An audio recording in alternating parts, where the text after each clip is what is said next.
Hello everyone, and a warm welcome to the start of Philanthropy Day at AVPN's Virtual Conference 2020 and our session Adapting to COVID-19, the Changing Face of Philanthropy.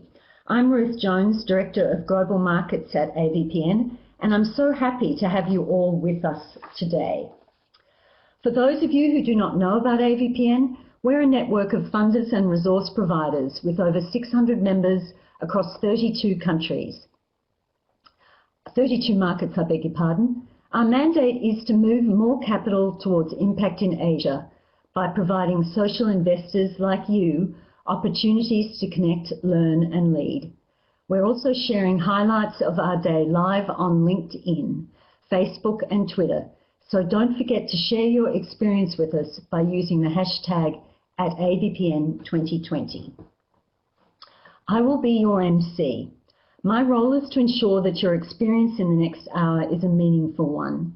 If you find that my voice or video is lagging, it may be due to internet bandwidth issues. It may help to pause the video by hovering your mouse over my face.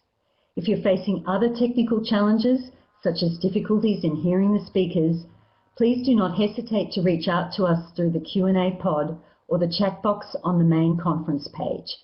We will address your query as soon as we can.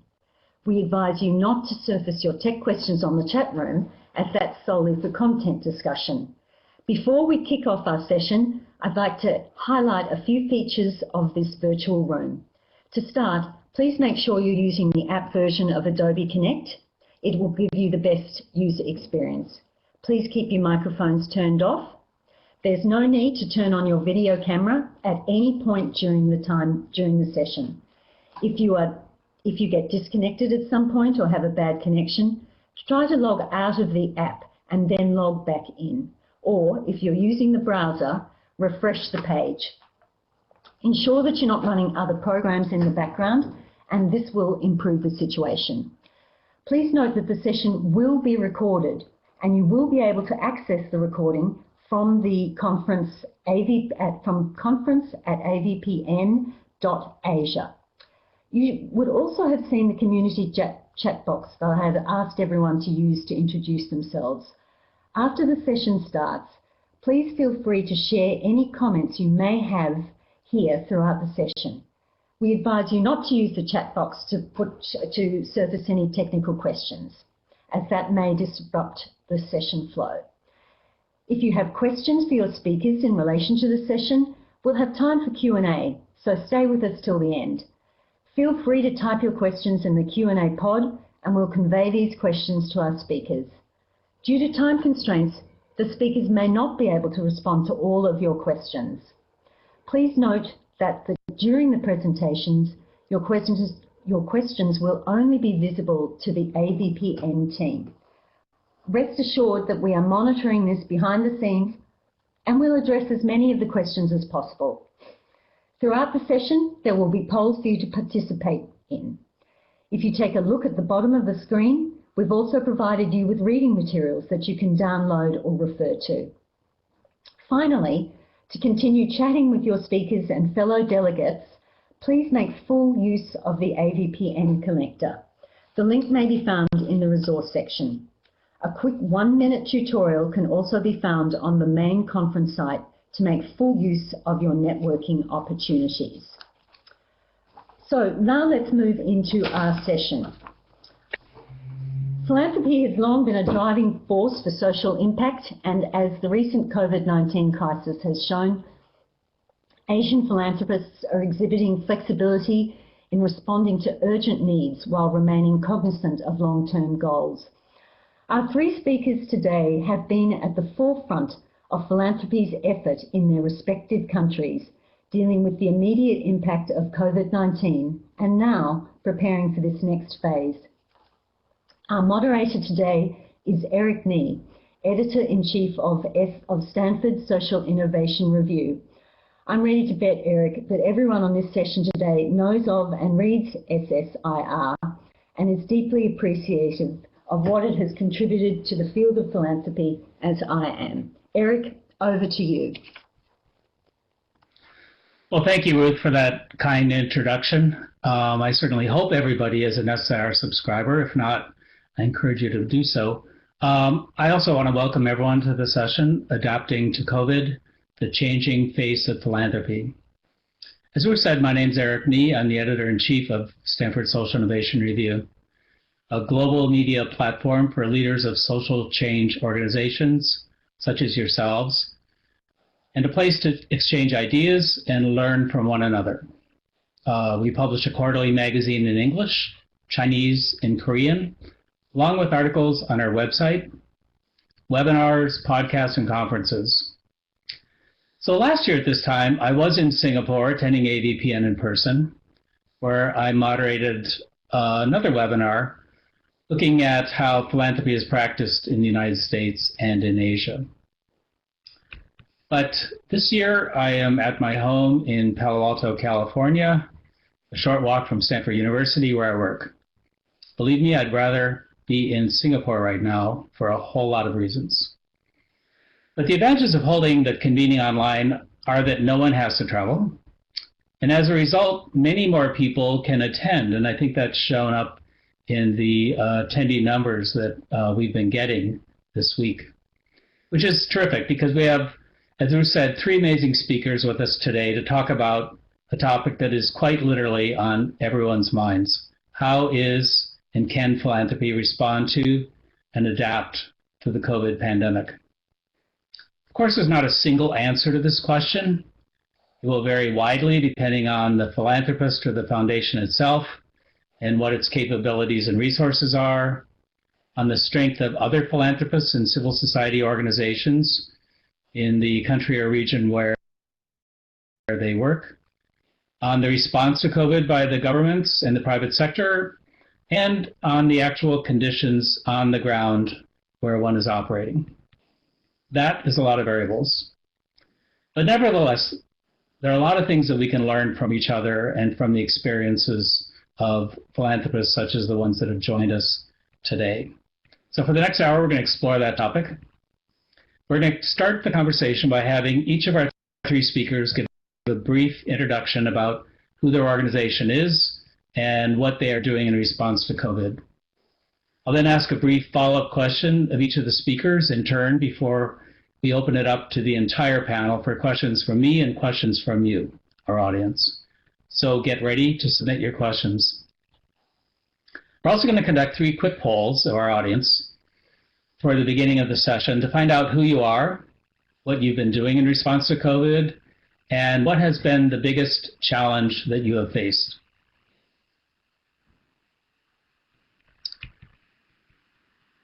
So you should, before we go to our first speaker, let me launch our first poll.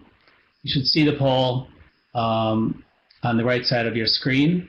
It's a pretty simple question that you should be able to answer quickly, which is, what type of philanthropic organization do you represent? Of course, we didn't have room to list every single type of philanthropic organization, so just mark the one that fits closest.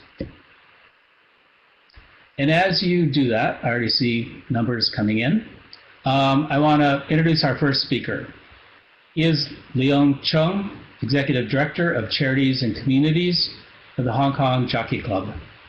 The Jockey Club is a nonprofit organization that's been around since 1884 and uses the proceeds from its horse racing to support all types of charitable causes. So I'll let Leong tell you much more about what they do, but as we're waiting for the poll to finish, I want to share just a quick story with you. In 2001, I was in Hong Kong as a senior writer at Fortune magazine at that time, attending Fortune's annual Global Forum. It's featured speakers such as US President Bill Clinton, Chinese President Jiang Zemin, and others. So one evening, we took the entire conference to the Jockey Club to watch races. So of course, not having ever been there before, I thought we were going to go to some typical racetrack that was on the outskirts of the city, but I couldn't have been more wrong. The track was immense. It was right in the city, surrounded by skyscrapers and grandstands that seemed to soar to the sky. was really an amazing experience. So even if you don't like horse racing, I'd suggest that you do it if you can make it to out to Hong Kong at some point. So let me take a look at the polls. It seems that the biggest majority of our attendees work at an NGO or an international NGO, which is interesting. I think they're all here to learn about what philanthropists are doing so that they can take better advantage of the changing situation. We have quite a few others, so I'll just leave that as a blank. And then we have roughly equal amounts of people working at a corporate foundation or a trust or a foundation, and then smaller numbers at a family office or CSR. So it's interesting. We have a third of the people here from NGOs and the rest from a variety of philanthropic organizations. So with that, let me turn it over to Leong, who's our first speaker. All right. Thank you, Eric. And thank you for the very interesting introduction. Indeed, the Hong Kong Jockey Club is a very unique organization in Hong Kong. We have been around for almost 140 years. We are a non-profit organization, in fact, but we are the single largest taxpayer in Hong Kong. And for that matter, we are also the single largest non-government foundation in Hong Kong. So every year, our donation size comes up to about 4 billion Hong Kong dollar or 500 million US dollars. So that would probably also put us into one of the biggest in the world. So coming to COVID-19, I think we started quite early. We started in January, February timeframe when COVID-19 first hit Hong Kong. In a way, we summarize all our actions, I think, into 3 words. So agility, empowerment, and creativity. Very quickly, even in February, we try to mobilize our corporate network in terms of procurement, in terms of also network. So we mobilized already over 100 NGOs, and then we supplied them with the necessary materials. So very quickly, we were able to, within a very short time, distributed close to 15 million masks and other necessary materials like hand sanitizers, and then for some families, even just some daily goods for use. When it comes to empowerment, I think it's very critical for the philanthropists and for the foundations. So one of the first things we did was we called up practically all about 400 grantees of us and asked them, in what way we could really support in a very practical and feasible way. So of course, everybody asked for some more flexibility in terms of project KPIs and this and that. But we also launched very quickly a 100 million Hong Kong dollar fund to help a lot of the grassroots organizations to then help the people that they serve. So this 100 million, after about 3 months, it's already practically depleted. So all the money already been dispersed, and a lot of the impact has already happened on the ground. So in view of that, and then seeing how, in a way, sort of donations drying up, and a lot of the smaller size NGOs, while they're maybe serving very important and critical services, but they are facing a huge challenge at this time, how to sort of survive the next 9 to 12 months. So we just weeks ago launched another 150 million Hong Kong dollar community sustainability fund. So this is really to help protect the diversity and vitality of the whole ecosystem in the social services. Last but not least is on the creativity side. We have to think beyond just money. We have to also think about what else we can do. I mean, very importantly, when we look at the situation at the time in February, March, one of the things we noticed is schools are closed, so a lot of students, they have to learn from home. But when you go to the grassroots students, then they run into the problem of they're not having broadband, they're having a lot of technical challenge in terms of access to the necessary softwares or the bandwidth. So we very quickly work with all 4 mobile carriers in Hong Kong, and all of them are willing to join this platform. So they are using the CSR. We as a foundation, we are convening, but we're also paying for some of the costs. And then we also mobilize NGOs to help. Very quickly, we rally over 700 schools to participate in this program, and we were able to help over 100,000 students to gain access to basically just learn from home for 4 months until summer. And also helping them with the necessary video conferencing software for schools and for students. So overall, this will summarize what we have done in the last few months. I probably won't go into the details. I just want to quickly share with the audience here, the 6 learnings that we feel like we have learned in the last few months. Just very, very quickly, I think one is definitely speed over perfection. I mean, we foundations sometimes tend to even be proud of how vigorous we run the process. I think we continue to be vigorous. But in this time of challenge, speed definitely is over perfection. So for us, we have changed our process for the sort of COVID-19 response very, very dramatically. Our usual process run 4 to 6 months for any projects, and then we go through a board and everything. On the COVID-19 response fund, we run on an average 2 weeks from receiving initial requests to money in your bank within 2 weeks. So this is how how we all have to be able to do in a moment of crisis. I think the second thing is really empowering the grassroots organizations. I mean, we foundations can't think of everything and do everything. We really have to rely on our partners.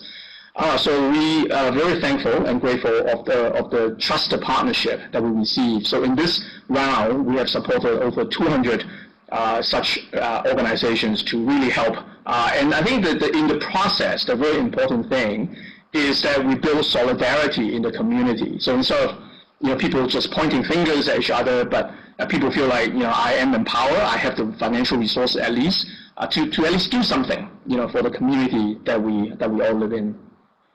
Our third point is thinking beyond money, which I just addressed. I think we do need to leverage our creativity and also our network. Which comes to my next point about sort of, again, not just the donation side, but leveraging your whole corporate expertise and network. I can see there are some corporate foundations also joining in this call. I think from the corporate side, we actually have more resources than we think. So our people, our knowledge, and our network, very importantly, all of these things can come to aid at this point. The last 2 points really about thinking longer term, right? So we responded. I suppose all of us responded. So next phase, how do we help the community into recovery? We all can see economy gonna be challenging, be tough. Employment gonna be difficult. Potentially, some people who usually didn't need any help from the government or from philanthropists. Now they might go through a few months or a year of transitional poverty. So what can we do in advance? What can we think about to really then address this emerging need? I think for then even longer term is how we help build a resilience in a city. In terms of, we now say from COVID-19, we all learn it's about testing, it's about tracing, it is about treatment. So is there anything we can do to facilitate that? Are there data platform we can build to allow the city to be able to respond even quicker in the future? So I think these are the thoughts that we think are changing also how we do things. So my final slide, just a framework to share with you, sort of guiding how we think about all these issues. It's a very commonly used framework for crisis management. It's preparedness, it is response, recovery, and then resilience. And it goes in a circle. This is a very Chinese, very Asian thing. It's not a distinct kind of phase. And given COVID-19, and now we all know, before we have a vaccine, we might go into a situation where things will continue to be fluid, where government might need to suppress when there are new cases come up, when there's a community outbreak. And then we might need to lift because of social emotion, because of economic requirement when things get better. So we will be oscillating in a way, sort of between suppress and lift. So even then, when it comes to philanthropist response, we need to also be able to go through the circle and not to say, okay, we're totally beyond response now. We're 100% into recovery. We need to be prepared that, if second wave come, third wave come, then are we prepared to also be able to handle and respond to it quickly? So I think I'll stop here. Thank you, Eric.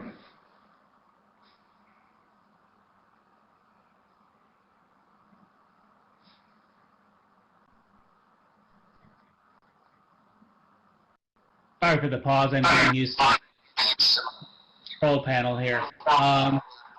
Thank you, Leong. That was really interesting. It's quite impressive how much money and resources you've actually marshaled to tackle this in Hong Kong. I do have a follow-up question for you, but before I ask that, I want to launch our second poll, which, again, everyone should see on the right side of the screen. It asks, how would you describe your current COVID-19 response? So as the audience answers that question, I want to ask a follow-up question of you, Leong. So my impression of the Jockey Club is that it has had a very close relationship with Hong Kong government for some time, which I would imagine in this situation makes it possibly easier to do a coordinated response to this crisis. So I'm wondering if you could talk a little bit about that, how it's helped you, maybe it's even hindered you in some ways, and whether there's been any changes in that relationship that might carry forward. Thank you. Yeah, and I think as one of the largest non-government foundations in Hong Kong, we always work very, very closely with the government. So whether it is about STEM education, curriculum development, we work closely with the Education Bureau. In this case, in the COVID-19 situation, like I said, the SIM card, the free data plan program, we also work very closely with the government. So they really help us, talk to all the schools, and therefore we were able to implement the whole program within 7 days. Imagine a foundation just go out and reach out to 1,000 schools. Sometimes, school principals need to think about this and think about that. Can we accept? Can we not accept? But when we launched this program, we pre-alerted the government, and EDB. I talked to the secretary himself. He was extremely supportive, and he offered, Leon, let me call everyone, and so that makes it so much more easier. And then, like when it comes to the sustainability fund, similarly, we talked to the secretary of the Labor and Welfare Bureau. They're also working on some sort of unemployment-related issues, and they're working on initiatives to help some of the NGOs. But I think we can all understand when government is using public money, it takes some process. So for them, it will be a longer process. So in which way, when we discuss, then we can come up with complementary initiatives. Of course, when government launch any initiative, their scale will be much bigger. So they're talking about hundreds of billions of dollars. When we launch something, we can be flexible, we can be faster, but our scale will be much smaller. So in a sense, I think in the regular programs that we do with the government, is really we try to pilot new things, try new social services models, and hopefully government will be able to adopt some of those and become a regular policy whereby they can scale it up to the whole society.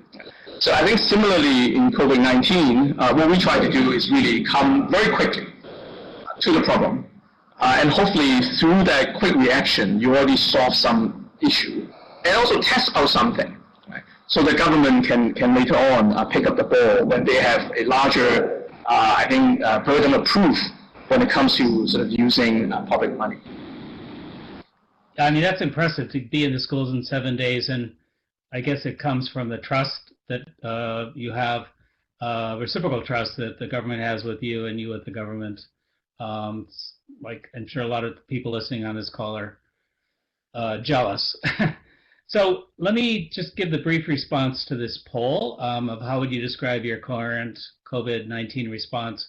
So slightly over half of the people say they are engaging in developing interventions both through non-financial and financial means, which is terrific. Almost everybody is engaged in one way or another. Only about 3% said they're not currently doing anything.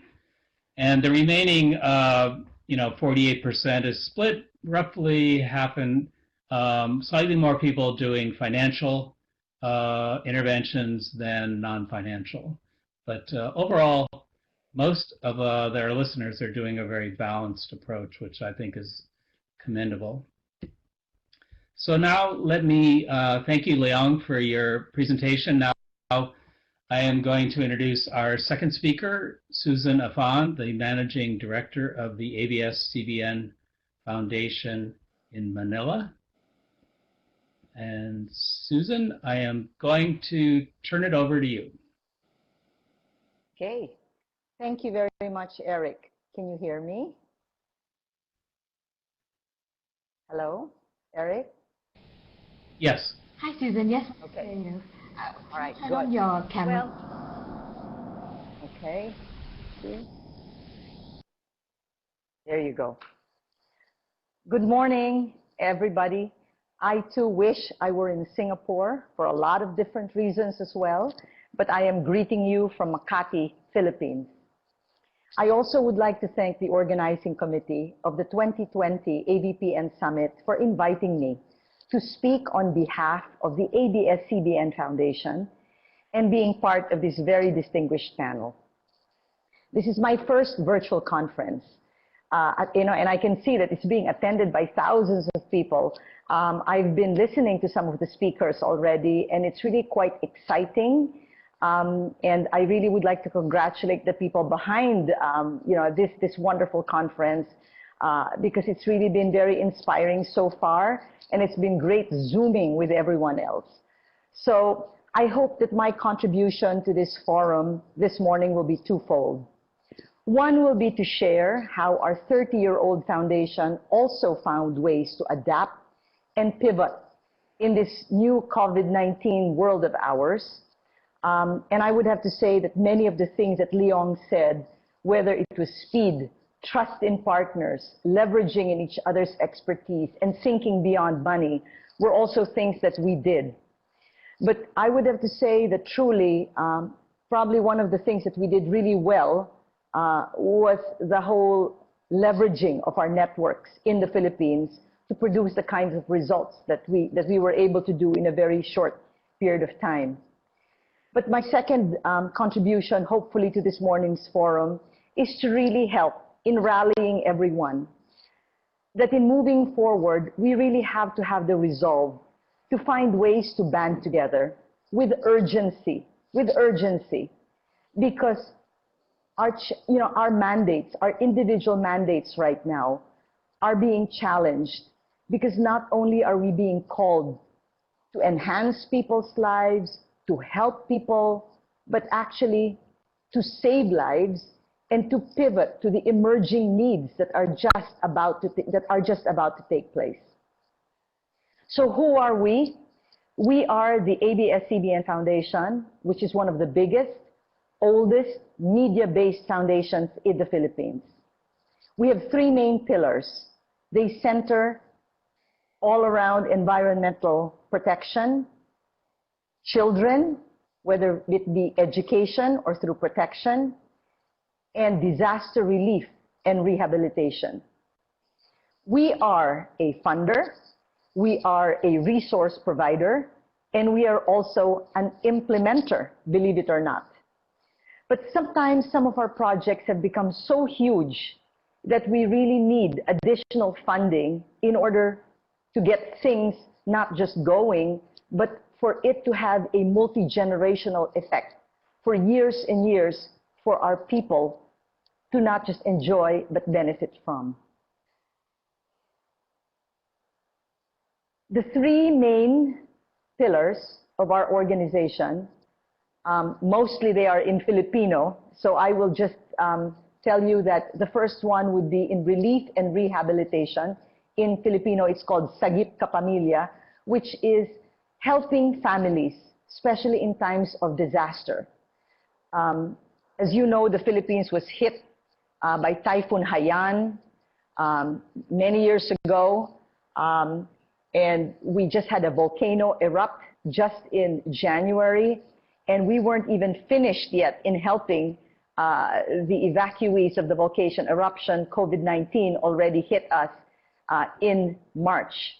And so we had to shift quickly from helping the volcano victims, our volcano victims, to now the pandemic.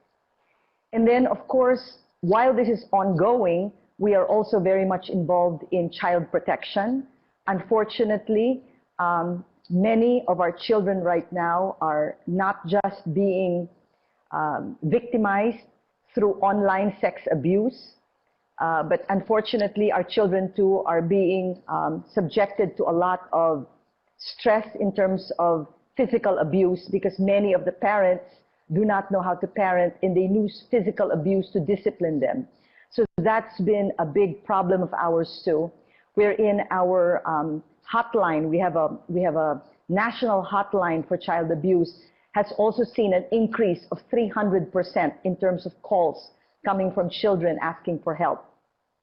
Last but not least is we also have our environmental protection and rehabilitation program that continues to focus on pivoting from ecotourism sites, livelihood areas where we were able to keep communities from getting involved in extractive and destructive types of environmental things, to making them into ecotourism areas where they could take care of themselves and have livelihood over and above all of our other green initiatives. And now we're pivoting to making them into community food banks, because as we all know, there's no such thing as tourism right now. Over the years, we're just very proud to tell everybody that we have directly affected the lives of over 30 million Filipinos. And because we are the largest media conglomerate in the country, at least for now, indirectly, just our children educational shows alone have influenced the lives of generations of Filipinos. So in the past 3 months of COVID-19, as I said, we found ourselves even fundraising more to feed the poor and the newly unemployed. We found ourselves becoming the hub for donations, helping support the 16 major cities of Metro Manila that's home to 12 million Filipinos. We also found ourselves in the middle of helping move produce like rice, vegetables, including flowers, from the provinces to Metro Manila to keep the farmers afloat. And as I said previously, the hotline, which was once a helpline for children in trouble, has also become a helpline for families requesting for food assistance. So definitely flexibility, speed to respond, and finding the right partners to make this all happen very, very quickly were key. And to date, we have been able to help, just in the past 3 months alone, close, well, if not more than 750 million Filipinos. Sorry, does that sound right? That doesn't sound right. We were able to help 700,000 families, over 700,000 families in the Philippines. So we are currently continuing all of this work with our food suppliers, with our local government partners in terms of distribution. We have been very, very good in terms of working with other NGOs, people organizations, various faith groups. And we are also very happy to have partnered with an online platform group in terms of matching the need for PPEs or personal protection equipment with the hospital partners that we have. So currently our challenges, though, continue. That as if the threat of COVID-19 pandemic isn't enough, all of these health problems. And it seems that the need for replenishment is continuous. The requests for food assistance has just been nonstop. So although we've been able to help some people already, and as I said, thousands of families, here we are now at the point where the requests have again resurfaced because whatever it is that we've been, that we've given them have already been eaten. So how long is this going to last? We don't know because to a date we still don't have a cure. And as we said, we have a lot of overseas Filipino workers that are actually being deployed back to our country that will mean increased unemployment. How do we continue to help the poor? How do we continue to help the people that are the emerging problems, and the emerging poor that we are now going to have with all of these things happening? And if we don't assist them, this could lead to violence and civil unrest and even more contamination, which we do not want to have. But more importantly, our network, which is our biggest partner, is also being politicized. And so our country's most watched channel was shut down a month ago. And so our most reliable, our biggest partner, unfortunately, our biggest funder, has also been shut off. So it's been crazy. It's been crazy for us, to say the least, in this past 3 months. And so I don't want to depress you all. I know it's very early in the morning here in Asia. But amidst all our challenges, I want you all to know that we Filipinos, we've always been known as one of the happiest people in the world. And we too, in the ABS-CBN Foundation, choose abundance over any other word at this point in time. Why? Because it's conferences like this that remind us that we are not alone, that we are a part of a bigger network of like-minded and like-hearted individuals that really care to make the world a better place for everybody. Our dreams at the ABS Foundation continue, and here's the slide. As I said, we are feeding people. We are trying to find personal protection equipment for our frontliners. We are changing our present ecotourism areas all over the country to becoming community food banks so our people become self-reliant. We are changing our hotline, not just for a place for somebody to call and talk about abuse, but actually it's being used to help us find additional help for people that are hungry. And increasing and expanding our awareness for mental health services, and at the same time expanding our educational TV. So we hope that in years to come, when we look back at what 2020 was all about, I do hope that we say that we were part of resetting world order for things to be better. I do hope that we make a conscious decision today to be part of the changes that we want to see in our lifetime. I do hope that we all connect on LinkedIn, that we open doors for one another, we share best practices to really make a difference in whatever city we are sitting in the world today. Thank you so much for listening. Back to you, Eric. Thank you very much, Susan. We are, and not because of you, but we are running a little bit short of time. We started a little bit late, so we are going to move directly into our third speaker now so that we can preserve as much time as possible for Q&A. Our third speaker today is Marie Saidi, the CEO of the Australian Communities Foundation. Let me turn it over to you, Marie. Wonderful. Thank you, Eric. And lovely to be here with you all from around the globe. I'm joining you from Melbourne, Australia, on the lands of the Wurundjeri people of the Kulin Nation. And I'd like to start by paying my respects to elders past, present and emerging from our First Nations communities in Australia. I'm here to tell you a little bit about the emerging practice in philanthropy in Australia, and specifically about the work of Australian Communities Foundation in response to COVID-19. I'll start with a bit of background and context on Australian Communities Foundation. We're 22 years old. We're one of the oldest and largest community foundations in Australia.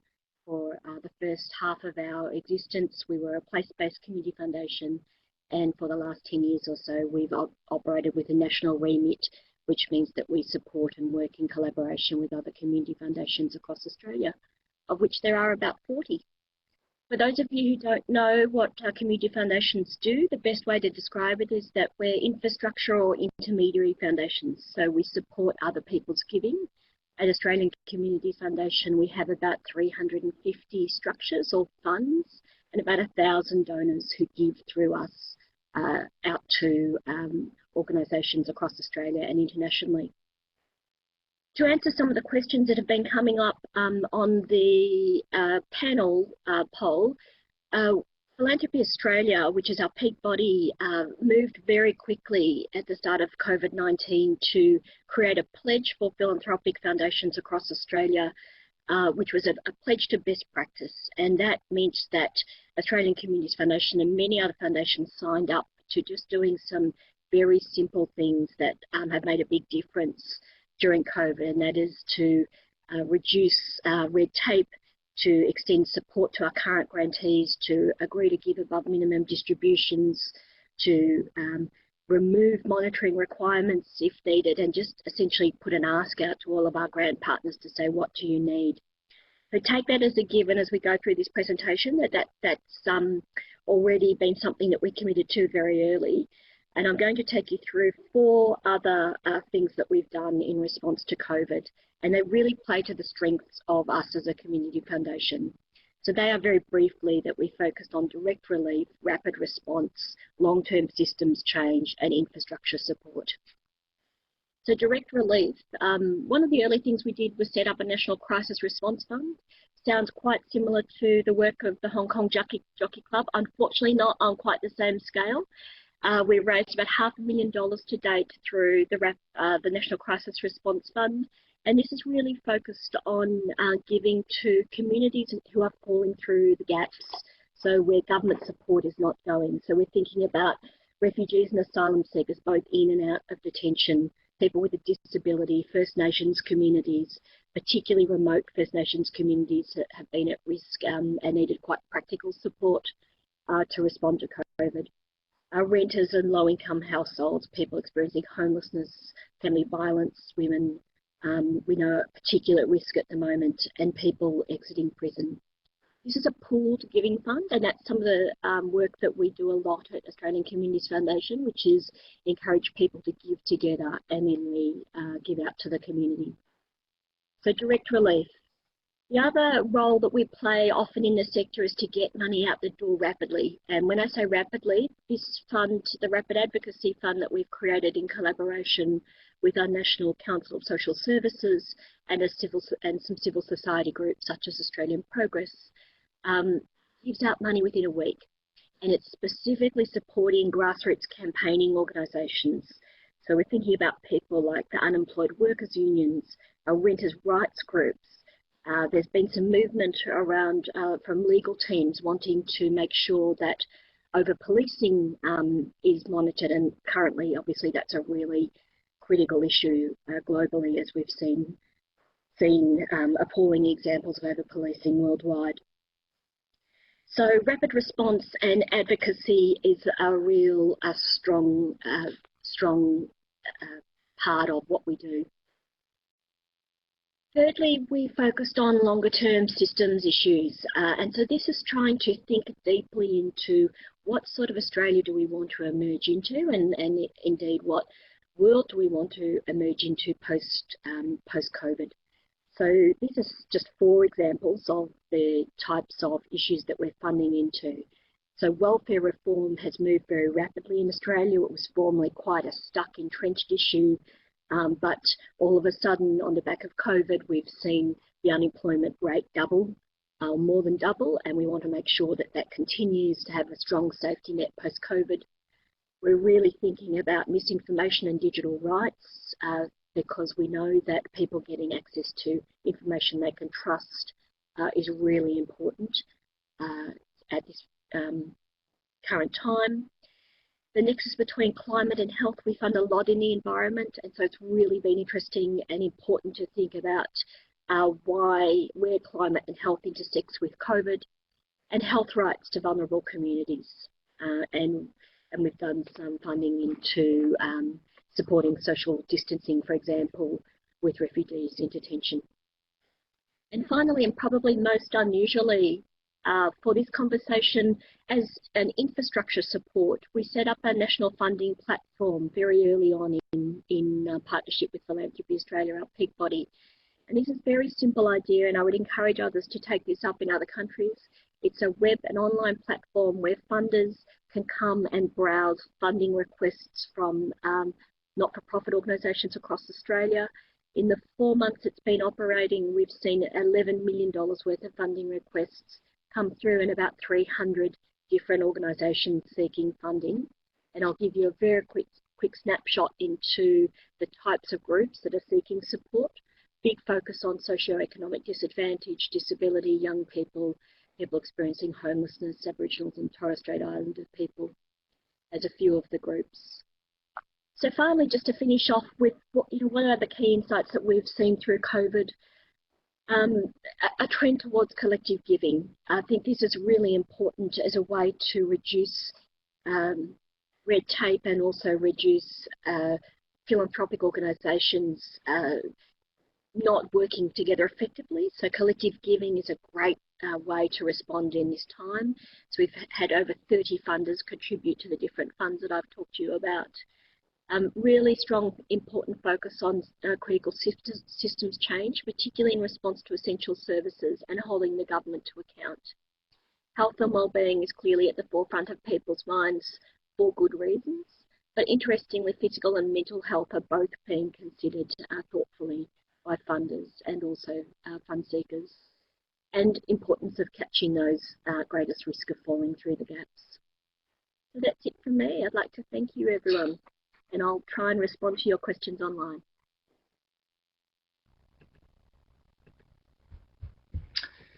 Great. Well, thank you, Marie. I now want to invite our other two speakers, Leong and Susan, to join for our panel discussion. And as they do that, I want to remind everyone to submit your questions for our three speakers. We've already been getting quite a few. Those of you who are watching on Zoom, please submit your questions in the chat room, where the AVPN team will relay those questions to me. We aren't going to be able to get to all of them, but we are going to ask as many as we can. We are going to extend this webinar to about 5 minutes after the hour, so 15 minutes from now. So we should have time for some good questions. So one of the questions, number of questions came up around process and how U.S. funders have adapted your process. And Leong, you mentioned some interesting things where grant applications, which used to take maybe months, are now done in 2 weeks, which is pretty amazing.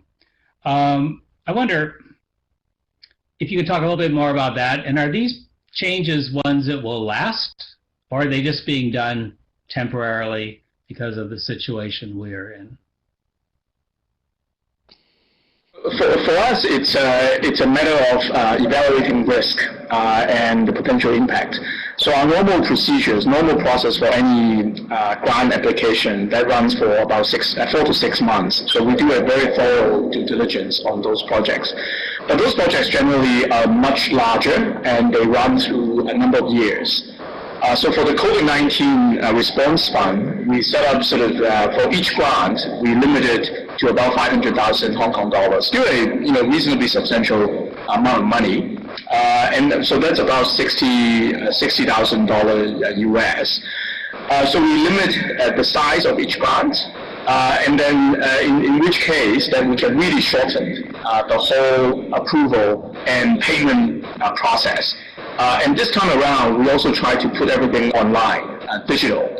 So from the initial request from the organization to how we process and then due diligence and then write up, our call it investment memo, if you will, and then to then handle the payment. The whole thing happens on average within 2 weeks. Right? So it is really by limiting the size of the donation, limiting our risk so that we know. And then we also, on this time, we try not to drill on a lot of the nitty-gritty things. I think foundations generally would work on, naming rights, can you branding, etc., etc. We basically upfront we say you don't need to even acknowledge us. You just go take the money and do things and help the people in need. We can talk about those things afterwards. We'll come back, we'll make some stories, whatever. But let's just go out and deliver the impact first, and then we can talk about the story later. So I think that's how we. Will that be a last question, or is there something of the moment?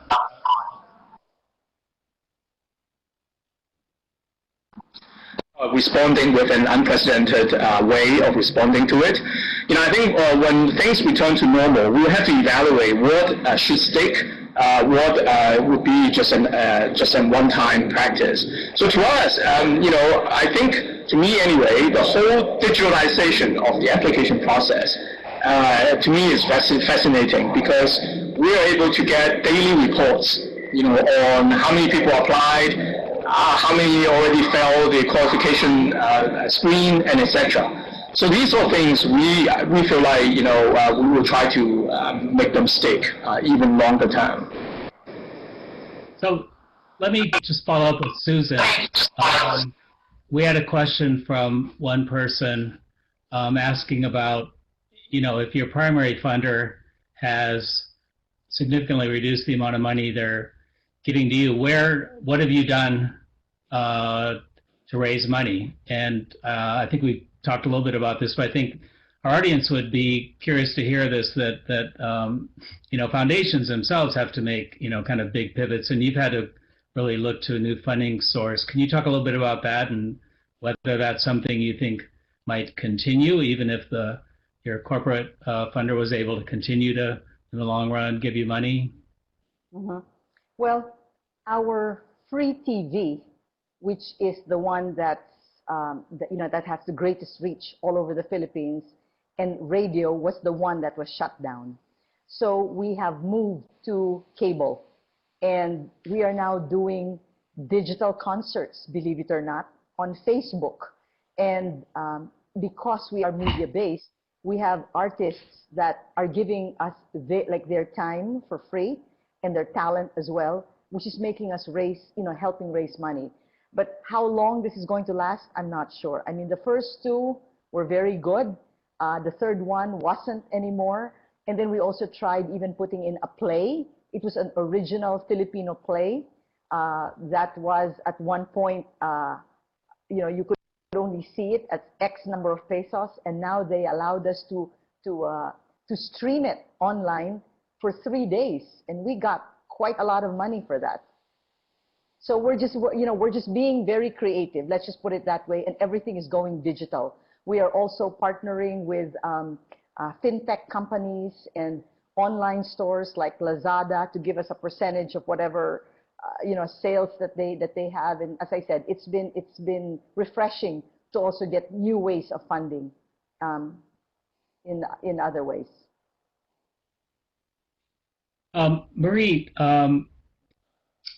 one of the things that Australia has that's somewhat different is that you just recently went through severe fires, severe natural disaster that funders were asked to step up to, and I assume probably did. And then right on the heels of that, here's COVID and kind of going back to the well again. I'm curious how funders have responded. How have you messaged them to acknowledge the fact that there may be funder fatigue, but they need to step up again? Going forward, climate change is unfortunately not getting better. Some people say the risk of pandemics like this in the future is going to increase. So these so-called black swan events may not be so black anymore. They may be more gray. How do you think of that as a person managing a funding organization, about how do you not appear to be just, running around like Chicken Little all the time? Well, we might be running around like Chicken Little. That's quite possible.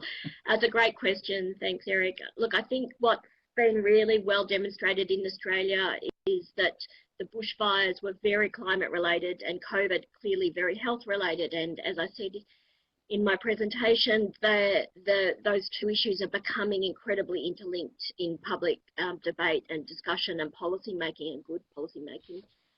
Certainly on a very practical level, when my staff returned from their Christmas holidays in January, we were straight into the bushfires, and in fact many foundations haven't had a break at all, and there was and people worked right through December, January, and it placed incredible strain on the philanthropic ecosystem, and then we moved into COVID in February. So it certainly feels like we've been running multiple marathons.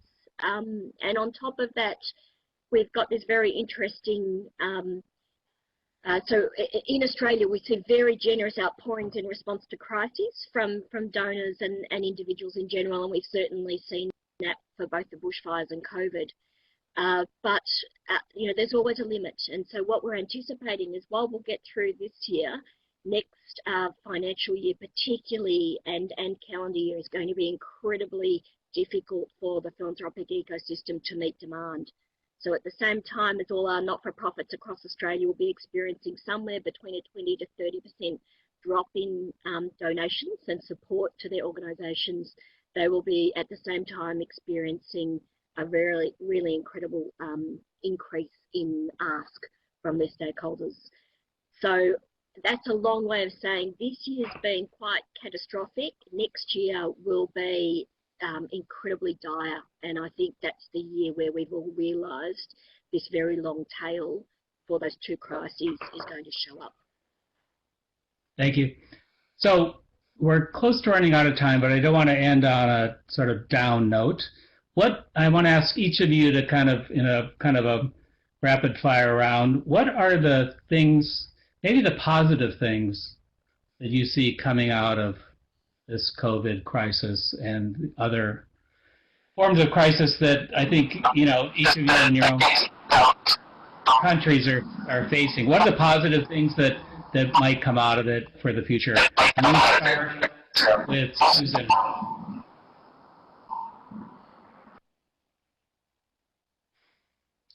Susan, let's start with you. Okay. Well, I guess this is a good chance for all of us to take a look at our mission and our vision as far as our foundations and our organizations are concerned, and to question and to see how relevant we are and what are the new ways by which we can really make our work more impactful and more purposeful. So it's just the right time to do it. Great. It forced all of us. It actually forced all of us to take a hard look at who we are and where we're going. Good. Leon? Same question. Yeah, sorry. I think to me, probably digital transformation is the biggest thing. I think, during the process, you see, in fact, a lot of the people and groups you thought previously, say, older people, they're not that technology driven, they're not comfortable with these smartphones and all that. These all prove to be wrong, I think, in this whole process. They can be very adaptive, and we can really apply technology in many more situations than we think we can, and to really improve people's lives. I think there's a lot for us to explore further in the social services, in the education field, how technology can be better integrated into what we have today. Great, thank you. And Marie, last word, what are some of the positive things that might be coming out of this? I'd agree with Leon's and Susan's observations and probably add two more. One, I think, is just really high level of collaboration amongst funders, which I'm incredibly heartened by, and I would, we're certainly going to commit to make sure that collaboration continues. And I think the other thing that gives me hope is the movement on some social issues that have been very stuck. And all of a sudden we've seen great progress. So I'm thinking about things like free childcare and support of and acknowledgement of unpaid labour, welfare reform, as I spoke to, movement on issues like homelessness and housing, because we've had to face those issues. So they give me great hope. Good. Well, I think those are all very positive things to come out of this, and I do believe that it's true. There will be, as dire as things seem now, there will be positive developments, new practices, re-examining our missions, and maybe being more focused about what we're doing. So I want to once again thank Leong, Susan, and Marie for taking time to speak with us today. I also want to thank AVPN and their amazing team for putting this together and allowing us to hear from such interesting philanthropists from across Asia doing such important and incredible work. Now let me turn it over to our host, Ruth Jones, to wrap it up. Well, thank you, Eric, and panelists Leong Chung, Susan Afan, and Marie Sadi for a really excellent session.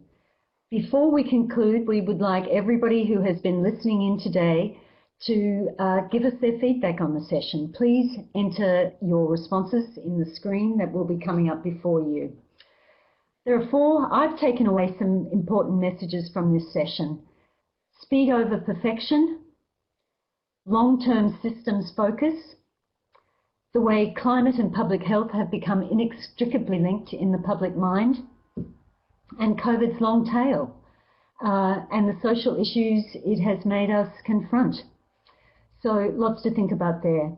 Today we've had over 400 people joining us by Zoom and Adobe Connect from around the world. Thank you to all of the participants today. We've now come to the end of this session on adapting to COVID-19, the changing face of philanthropy. This session was made possible with the kind support of our lead partners, Udan Prize Foundation, Sweden Sverige, Stockholm Environment Institute, and the Chandler Foundation. We've recorded this session and we'll post the recording on our conference website soon. If you would like to see how other members in our network are responding to COVID-19, please visit AVPN's COVID-19 platform. The link is available in the links sharing pod at the bottom right left-hand corner. To continue chatting with your speakers and fellow delegates in the session, please make full use of the AVPN connector. The link is in the resource section.